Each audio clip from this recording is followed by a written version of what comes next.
अस्सलाम वालेकुम friends, welcome to A R M goat farms. A R M goat farms शुरू करने का मेरा ये मकसद था कि 2 साल मैंने काफ़ी फार्म्स पे अपने बकरे रखे। काफ़ी फार्म्स पे मैंने अपने बकरे को वेट गेन करते हुए भी देखा, वेट लॉस करते हुए भी देखा, जीते हुए भी देखा, मरते हुए भी देखा। तो मेरा 2 साल 1.5 साल का जो एक्सपीरियंस है, अप्रॉक्सीमेटली 1.5 2 ईयर्स का जो एक्सपीरियंस है, उसमें मैंने थोड़ी बहुत चीज़ एनालाइज की है, थोड़ा समझा, थोड़ा मैंने उसको एनालाइज किया कि how I can do better when I open my own farm. So मेरा फार्म खोलने का मकसद आज से 1.5 साल पहले भी था कि मैं फार्म डाल दूँ, बट मैंने बोला जब तक प्रैक्टिकली मैं फार्म इंडस्ट्री में उतरता नहीं हूँ, मुझे पता नहीं चलेगा कि इसके अंदर नेगेटिव क्या है, पॉजिटिव क्या है। जब तक तुम करोगे नहीं तब तक पता नहीं चलेगा। सो मैंने करके देखा, मैंने पलाई पे लगा, लॉजिंग बोर्डिंग जैसा मैंने किया और मुझे बहुत सपोर्ट मिला, ऐसा नहीं कि नहीं मिला। Even I am thankful to FSA entertainment. फाद भाई ने मुझे ज़ीरो से ऊपर लेके आए। मुझे कोई जानता नहीं था, रहमान मिस्त्री। आज कुछ लोग, थोड़े लोग जानते हैं, मैं नहीं बोलता मुझे बहुत लोग जानते हैं, मैं बहुत फेमस हूँ या मुझे सब लोग जानते हैं। इंस्टाग्राम से जितने मेरे कस्टमर्स हैं, जितने मेरे क्लाइंट्स हैं, जितने मुझे फॉलोअर्स हैं, thanks to you all people that आप मुझे फॉलो कर रहे हो।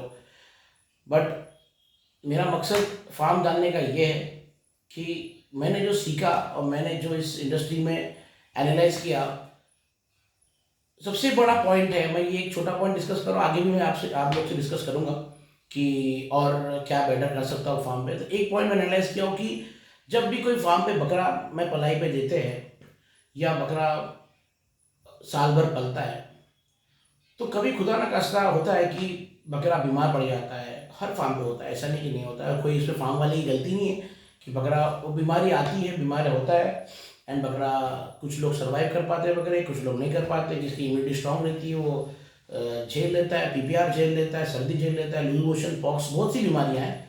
कोई बकरा जी लेता है, कोई बकरा मर जाता है। बट जब एक बकरा मरता है तो वो बकरा नहीं मरता, इंसान के इमोशंस मरते हैं। जिस इंसान जो बकरा पालता है तो उसके साथ में उसकी इमोशंस, उसकी फीलिंग्स और उसका जो मोहब्बत होता है उसके जानवर से, वो मर जाती है।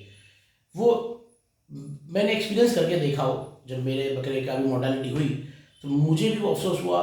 आई लिटरली, आई, मेरे फ्रेंड्स हैं, मेरे जो कलीग है, मेरे आसपास के जानने वाले हैं, आई लिटरली क्राइड। मतलब मुझे लिटरली रोना आता है, बिकॉज मेरा जो चहीता बकरा होता है, मेरा जो, हालांकि मेरे सभी बकरे चहीते होते हैं, पर उसमें से कुछ ऐसे होते हैं जो मुझे बहुत ज़्यादा पसंद रहते हैं, बहुत ज़्यादा उनसे लगाव हो जाता है। वो जो मरते हैं ना तो बहुत फील होता है, और उस मौत का कोई पेबैक नहीं कर पाता है।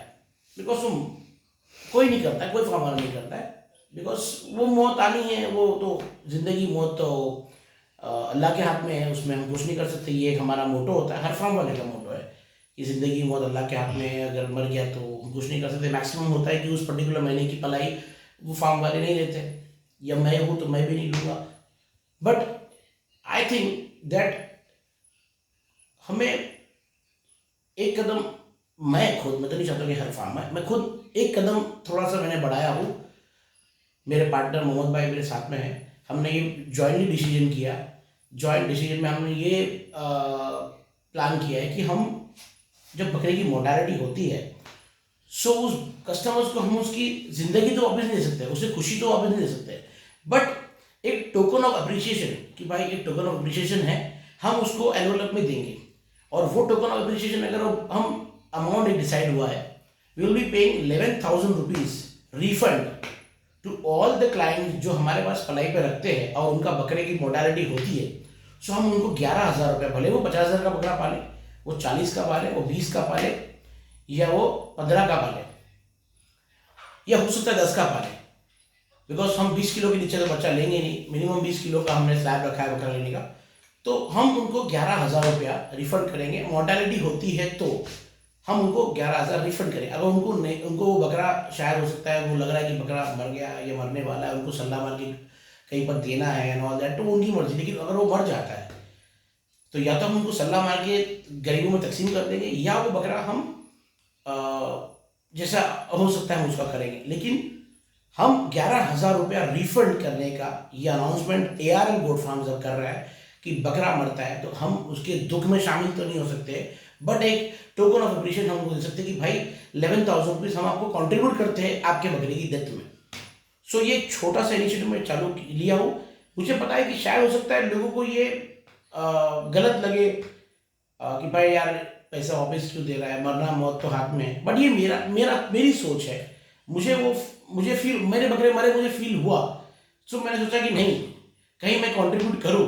तो मैंने ये कंट्रीब्यूट किया। हो सकता है मैं लॉस में जाऊँ, हो सकता है मुझे नुकसान होगा, अब ऑब्वियसली होगा, लेकिन अगर मेरी नीयत अगर साफ है तो हो सकता है अल्लाह मेरे फार्म पे मॉडर्निटी होने दे ही नहीं, मॉडर्निटी हो ही नहीं। अगर होती है तो I am ready, I have माशाल्लाह इतना बैकअप तो है कि हम वो चुका सकते हैं। तो ये एक इनिशिएटिव ARM गोड्स फार्म ने लिया है।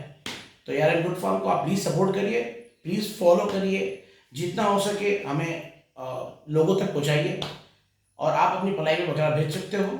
ये जो कमिटमेंट है ये मैं इंस्टा पे अपलोड करने वाला हूँ, और लोगों को ये प्रूफ रहेगा कि रहमान मिस्त्री, ARM गोड फार्म एंड मोहम्मद भाई जो इन फार्म के ओनर है, ये एग्री करते हैं कि हम 11,000 रुपया मोर्टेलिटी पे कस्टमर्स को रिफंड ज़रूर करेंगे। So thank you guys, please share करिए और जितना हो सके मुझे प्रमोट करिए।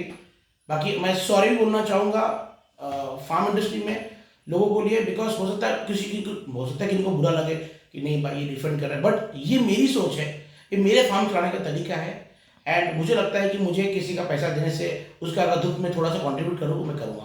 तो thank you guys, thanks a lot.